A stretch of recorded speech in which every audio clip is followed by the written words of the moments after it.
As an aim coach and a Marvel Rivals coach, one of the number one things I hear is, why should I aim train compared to just playing the game? Or when should I aim train compared to just playing the game? And this question's been going on for a long time. Everyone has their own debates on, should I aim train? Should I not? Why not just play the game? Oh, well, my aim's amazing. I've been playing just the game by myself, and I haven't been playing aim trainers at all, and I'm still better than most players. And there's merit to all of it. No one's wrong, no one's right. There's a point to do each of them. And in this episode of Shotty's Yap Session, that's what we're going to talk about. Now, if you guys are new here, this is a series where I yap about a topic and you turn me on in the background while you do something else. Or, if you really want to, you can watch the mid-gameplay. Let's get right into it. Now, first of all, if you guys don't know who I am, I've coached the aim of over 200 players, and I'm nearing on 300 people I've coached for Marvel Rivals. But everyone wants to know, which one do I do? What's the point? And there's some merit to each argument, but everyone wants to know, which one should I do? And first of all, everyone aim trains incorrectly. In all the people that I've coached, the reason why so many of them get such great results in my aim coaching, a lot of these people, they'll tell me, yeah, I've been aim training for 500 hours, 600 hours, 300, all these numbers, and it's insane because all of their scores on the maps that I give them or the practice that I give them are median at best, right? And these people are, they've been training for a while. But a lot of people train incorrectly, and I think that's where the stigmatism around aim training is, right? A lot of people are like, well, aim training doesn't work, or what's the point? Because no one does it correctly. I think eventually, when more people learn how to use it correctly, or when people start using it correctly, there's no reason not to. It's such a competitive advantage, but there are specific people that should only be playing the game and not aim training at all, or very, very minor aim training, which we're going to get into all of that. We're going to weigh the pros and cons, and then we're going to talk about which one you should do, which one you shouldn't, and we'll see how it goes from there. So first, how are we all using it wrong? Everybody uses it wrong because everyone uses it as if it's its own game, right? Most people are good at aim trainers, not aim. And that's the problem. Everyone's becoming good at aim trainers. And that's where everyone thinks, oh, well, it doesn't work because they probably know someone that aim trains a ton and he aims like terribly. But he has top 0.1% scores, top 0.001% scores, but none of it matters, right? None of it matters because he got good at the game. He treated aim training like a video game and its own separate game instead of deliberate practice. And then he got good at that. And that's why he is where he is. So you should be using aim training for technique practice and almost exclusively technique practice. In my aim coaching, I teach people certain technique mistakes that everyone makes. And when I teach them this, it's a night and day difference in their aim because it's so many fundamental mistakes that I would say 98% of people make. It's crazy. It's gotten to a point where in my aim coaching, I usually benchmark people first. And before I even waste any time with anything, I benchmark them. And if they're under a certain score for one of the maps that I benchmark them on, I know what their issue is. I've seen it so many times now that out of 10 people that join my coaching, 9 of them get very similar programs because it's such a common issue. And it's all a technique issue. Everyone who plays games, in real games, you can get away with terrible aim technique that's extremely inconsistent, and it's the reason why you never feel like you're aiming good, or one day you're the best player ever, the next day you're terrible, right? This is the reason why. Because if your technique isn't consistent, how are you supposed to be consistent? You see what I mean? So that's one point for aim training. You can practice the specific technique of your problems perfectly in aim training, where in real games, regardless of practice ranging, death matching, anything, you just don't have that. That doesn't exist for you guys because it doesn't have that fine-tuning control and that fine-tuning progression that you can do in aim training. Now, I think maybe we'll flip-flop. You know what? I'm not going to do flip-flopping. I'm going to do all the aim training benefits and then all the practice range or deathmatch benefits. And then at the end, we'll compile them. We'll say, okay, here's this, here's that, here's the summary. You're good to go. I think that's what we'll do. But so technique-specific practice. Now, on top of technique-specific practice, issue-specific. And what I mean is some people are extremely good at very far-range fights, right? But every close-range fight they don't even get a chance to practice because they get spit on so badly because it's so untrained for them that they can't do it at all. So, in an aim trainer, you have the benefit of, what is the map for this? Let me look it up. Let me find it. Let me do that. Perfect. Let me go play it. Then you're set. You have that exact same issue, and you can even make maps, which it's not too hard to make, but you don't even need to make them because there's so many maps nowadays for aim trainers that you don't have to worry about it. Now, if you guys want to know my aim trainer preference, I like an app called Kovacs. It's not on console. I'm pretty sure Aim Labs is on console, right? I think so. Someone told me something about that. I don't know if that's true. I might be crazy. But for PC,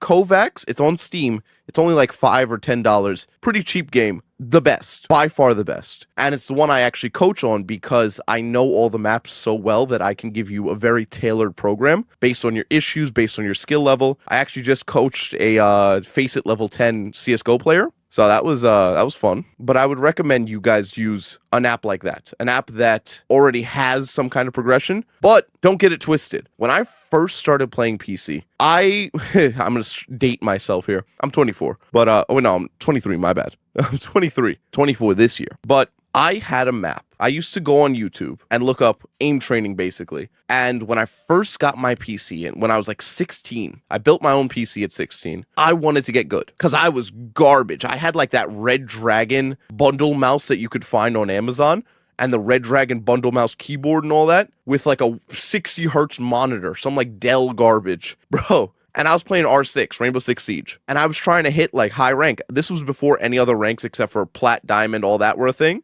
So I was like Plat 2 by the end of the journey before I quit the game because I got bored. But I used to go on YouTube, find maps and all that, find websites. And there was a website called like Aim Trainer or something. And it was just dots on your monitor. And I would use that to train my aim, which common misconception. People say, oh, you can't use something like that because it's 2D. It doesn't translate. The reason why people think it doesn't translate, because OSU translate, right? OSU will translate and make your aim better. And people are like, well, no, it doesn't. It's because it's OSU's 2D. It's not aiming, blah, blah, blah.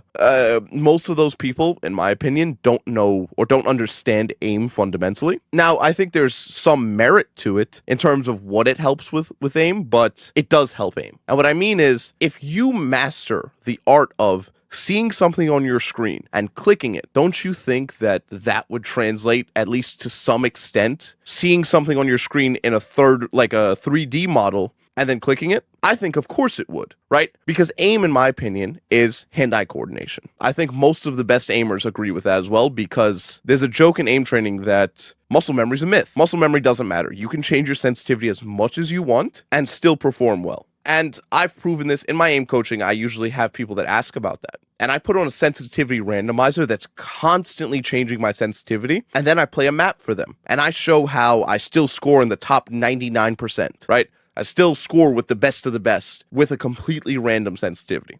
Just to show, because some people are like, well, it's a bunch of malarkey, which to a certain extent I understand, but it's just not. It's just not. But you can use anything, right? If you're on a controller, you can use anything as practice. I used to on controller, I'd go into like practice ranges or anything, or I'd go into different games and I would try to land, I would increase the sensitivity on my controller and I would try to land on anything that I found difficult to hit or something small, a small target I tried to land on. I would do anything for that. So there's a lot of options. You just need to train it in some way. But the main thing, one of the biggest strong suits of aim training, besides technique practice, is that you can train extremes. And what do I mean by that? Some people see the stuff that I use in aim training and they're like, when does a character ever make that movement in a real game? And my answer most of the time is never. But that's the point. The goal isn't to imitate perfectly one-to-one what happens in the game. It's to imitate something much harder than what you see in the game, so that when you go in game, it's like, well,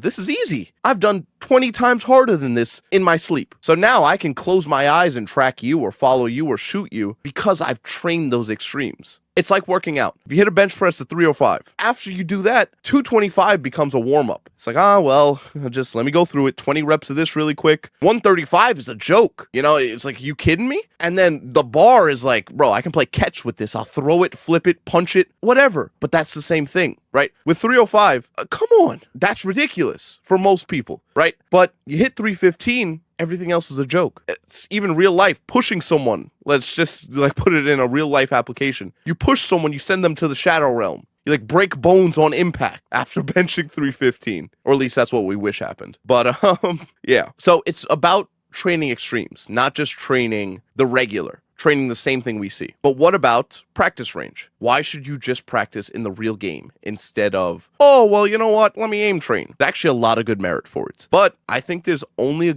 lot of good merit for more beginner players, which I'll explain in a little bit. First of all, practicing in game gives you a huge advantage in terms of learning character matchups, learning game sense, learning cooldowns, basically learning everything about the game, right? Some people are naturally gifted with game sense, some people aren't. For example, with Marvel Rivals, when I first started playing, in about a week of me playing, it was actually 5 days, which if you watch my old videos, you'll know I talked about it. 5 days into playing the game, I was almost the highest rank. This was before Celestial was a thing. I hit Grandmaster 1 in 7 days. And then I basically stopped playing to make content, right? I was like 2 games off of eternity. And it's not because, oh, well, I knew something someone else didn't or whatever. I have naturally decent game sense. And my aim is much above average. So I'm able to just, okay, well, this is my escape ability on this character. This is my CC ability. All right, cool, let me just play. Then I can just play mechanically. And using basic game sense, I can rank up a ton, right? Some people don't have that basic game sense. So some people haven't been playing games as long as I have. So they need to play and say, well, I don't know how to use this ability. What's the point of this ability? Or how do I counter that ability that I'm facing? Or even, where should I position? All these questions, if you have these still in the game, which no matter what level you're at, you're still going to have it to a certain extent, but the amount lessens as you get better. But it mostly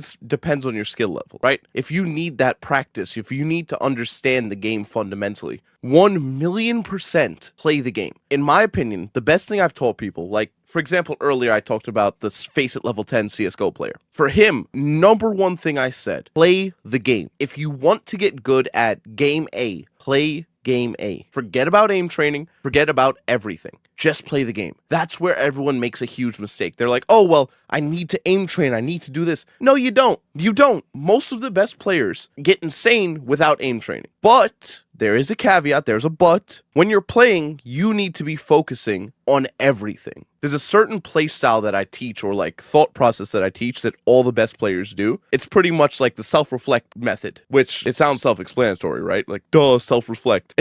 You got to, after each game, after each death, after everything, what did I do wrong? How could I do it better? Why did I die there? Was it inevitable? And if it wasn't, how could I have survived, right? If you're dying 30 times in the game, 20 times in the game, 9 times out of 10, you're the problem, right? Now, of course, yes, if your healers are garbage, no, you're right? It could be them. But a lot of the times people say that it's not. Because it could just be, you're making it so your healers can never heal you because you're never with the team. You're making it so your healers can never heal you because they literally can't see you because you're on high ground with a ledge blocking you. And you're not jumping over the ledge to peek for them to heal you. You're not doing anything. But that's a whole nother game sense video conversation. Don't worry. By the end of this video, I'll give you a perfect video for all that.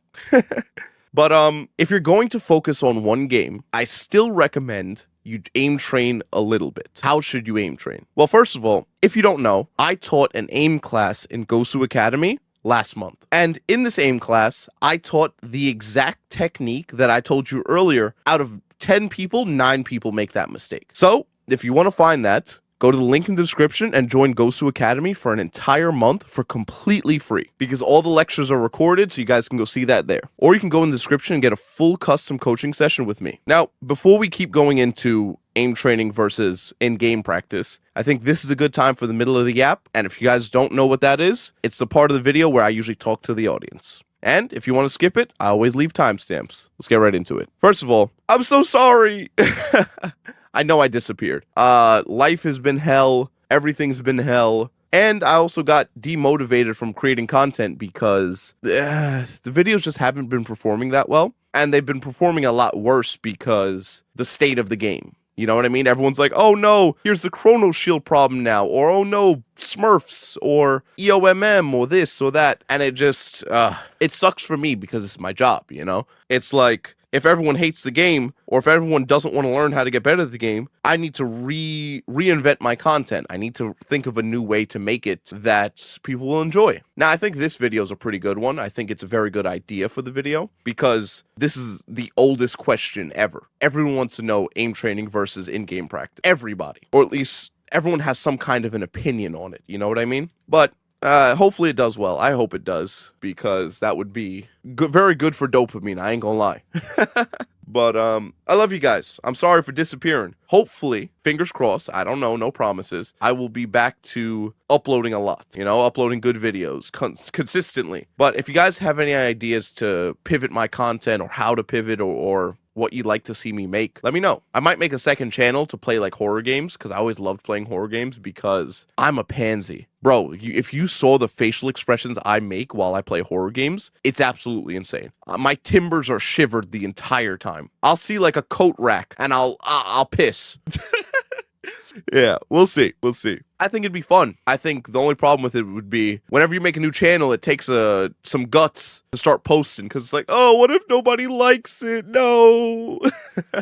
I don't know. But I love you guys. Let's get back to the video. Okay. So, what is that one way you should be playing? First of all, the one way, if you're going to focus on a game specifically, you should have a very minor focus on, if you don't have technique developed in your aim, the basic technique I spoke about earlier, develop it. It only takes a few weeks, especially with the way I program it and the way I teach it, but learn that technique. Learn the basic technique of aiming. Learn how to basically make straight lines. That's one of the things no one knows how to do. Everyone, when they make straight lines or follow someone in a straight line pattern, they stagger, they stutter, their aim goes instead of one smooth movement. So learn how to do that. Learn how to just make smooth, proper movements with your aim. After that, have a very minor focus on, okay, when I'm playing, my micro adjustments are bad. Let me go into aim training. Let me go on YouTube. Let me see how to get better micro adjustments. Or just go to my channel. All my older content was aim training content, pretty much. Just look up how to do micro adjustments, how to do this, how to do that, and watch it, learn it, copy the technique that they teach you, and just practice it. Shouldn't take too much time, and it'll have a huge impact on your game, because since you're primarily focusing on playing the game, you can still get huge practice from the game, and all the issues that you spot, if you write them down, if you whatever, you can progressively work on them over time and just have a fully rounded kit, right? Your aim, your skill, your game sense, all of it's fully rounded, instead of, for example, like me, I'm like top 1% in aiming, top 0.1% in aiming, but my game sense is like top 10%, right? It's much worse. Now, top 10% still great, but that's only because I've been playing games since I could hold a controller, right? I've been doing this my whole life. So someone else who's like 16 that actually focused on it could be a million times better than me, purely because they had that specific focus. So, to sum up, aim training is great for building technique, focusing on specific problems, and focusing on extremes so that the normal that you see in real games is easy. While practice range or death matches or things like that is great for game sense specific problems, game specific problems, positioning, all that, everything else. Basically, it works on aim. It has a minor focus on aim with a major focus on game sense, while aim training has